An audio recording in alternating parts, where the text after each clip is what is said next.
စကားရရဝစ်စင်ခဲ့တဲ့ပုံစံတွေကြောင့်စက်ရုံအလုပ်သမားတွေရဲ့အရွက်တိုက်ခြင်းခံနေရတဲ့အေးမြတ်သူ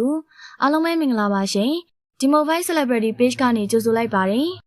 ပြီးခဲ့တဲ့ရက်ပိုင်းမှာတော့အေးမြတ်သူရဲ့ရိုက်ကွင်းပေါ်ပုံရိပ်တချို့ဟာတက်တော့ပေါ်မှာလူပြောများခဲ့တာဖြစ်ပါတယ်အဆိုပါရိုက်ကွင်းလေးကတော့အေးမြတ်သူအနေနဲ့စက်ရုံအလုပ်သမားဖြစ်တရုပ်ဆောင်ထားတာဖြစ်ပါတယ်စက်ရုံအလုပ်သမားတွေအများကြီးထဲမှာအေးမြတ်သူကအရန်နွမ်းပါတဲ့ပုံစံဝစ်ဆင်ထားပြီးတော့အင်ဂျီအစုပ်ထမင်းအစုပ်နဲ့တကယ်ကိုဆင်းရဲတဲ့ကောင်မလေးပုံစံမျိုးဝစ်ဆင်ပြထားတာပါဒါကြောင့်လည်းပဲစက်ရုံအလုပ်သမားတွေကြားမှာငါတို့စက်ရုံအလုပ်သမားတွေကအဲ့လောက်ထိတော့မနှွမ်းပါဘူးဆိုပြီးတော့ဝေဖန်ပြောဆိုစရာတွေဖြစ်သွားခဲ့တာပါဒါအပြင်တက်တော့မှလည်းပဲအေးမြတ်သူကိုအရန်ပိုလုံးနဲ့အပြင်ကရိုက်တာနဲ့ကိုက်ညီမှုမရှိဘူးဆိုပြီးတော့ပြောဆိုနေကြတာပါဒီလိုဝေဖန်မှုတွေများစွာထွက်ပေါ်လာခဲ့ပြီးတဲ့နောက်မှာတော့စက်ရုံအလုပ်သမားတချို့ကတက်တော့ဆော့တဲ့ဗီဒီယိုတွေတင်ခဲ့ကြတာပါအဆိုပါဗီဒီယိုတွေထဲမှာတော့သူတို့ဟာအထည်ချုပ်စက်ရုံကိုအလုပ်သွားတဲ့အချိန်မှာဖက်ရှင်အလန်းဆုံးကိုဝတ်ဆင်ပြီးတော့သွားခဲ့ကြတာပါကျောင်းနောက်မှာပြောင်းနေတဲ့ပုံစံမျိုးတွေကိုဝတ်ဆင်ထားကြသလိုစက္ကန့်အတိုလေးတွေနဲ့အထည်ချုပ်စက်ရုံတွေမှာအထည်တွေချုပ်ခဲ့ကြတာပါသူတို့ဆိုလိုချင်တာကတော့စက်ရုံအလုပ်သမားတွေကလည်းဖက်ရှင်လန်းလန်းလေးတွေဝတ်ဆင်နိုင်ပါတယ်ဆိုတဲ့ပုံစံနဲ့အင်းမြတ်သူအပေါ်မှာအရွက်တိုက်ခဲ့ကြတာဖြစ်ပါတယ်အောက်က comment တွေမှာလည်းအင်းမြတ်သူကိုမြင်စေခြင်းနဲ့အင်းမြတ်သူမြင်ပါစေဆိုတဲ့ comment တွေကိုရေးသားခဲ့ကြပြီးအင်းမြတ်သူကိုစောင်းပြောထားခဲ့ကြတာဖြစ်ပါတယ်ဒီလိုအရွက်တိုက်တာတစ်ဖက်မှာလည်းပဲသူတို့ရဲ့ဂုဏ်သိက္ခာကိုသူတို့ဘာသာကြားဆင်းအောင်လုပ်နေတယ်လို့ဖြစ်နေခဲ့တာပါ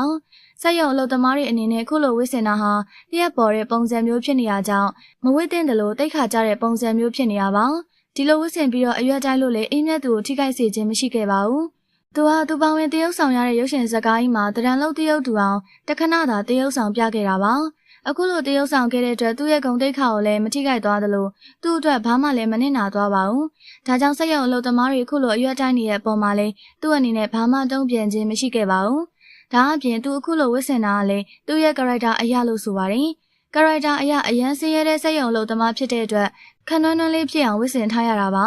ဒါအပြင်အင်းမြတ်သူကိုယ်တိုင်ကသဘာဝဆန္ဒမျိုးကိုပဲကြိုက်တဲ့သူဖြစ်ပါတယ်အခြားမင်းသမီးတွေဆိုရင်စက်ရုံအလုပ်သမားဖြစ်အောင်လှအောင်တရုပ်ဆောင်မယ်ဆိုတဲ့စိတ်ကူးမျိုးရှိကြပါတယ်ဒါပေမဲ့အင်းမြတ်သူကတော့အပြင်သဘာဝနဲ့သာထပ်တူချကျင်တာမို့မိတ်ကအဖွေသားလိမ့်တာမျိုးအသားဖြူနေတာမျိုးကမဖြစ်သင့်ဘူးလို့ဆုံးဖြတ်ခါသူ့ရဲ့ character အတွက်တေချာပြင်ဆင်ခဲ့တာပါ